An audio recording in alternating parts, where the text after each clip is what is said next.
what is especially interesting for me about Clare of Assisi is that she came from the nobility. She lived within a fairly rigid medieval structure for women, and yet within her family, she, her sisters, her mother, found an alternative way of living that was gospel-based, that provided a brand new model for women of the Middle Ages who were inclined to being socially minded, charitable, loving, but also in her own development of her understanding of God and of Christ. Clare herself, again, received that gift of making God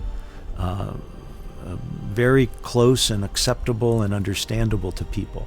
Clare talks about gaze upon Christ, contemplate Christ. She saw the crucified image of Christ, perhaps the San Damiano cross, the famous one that we know about, that was in the place where she and her sisters lived, that became for her kind of a mirror that reflected back to her what God had done in Christ for us.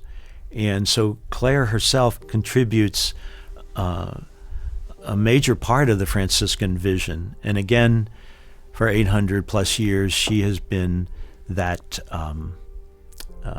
kind of inspiration for people.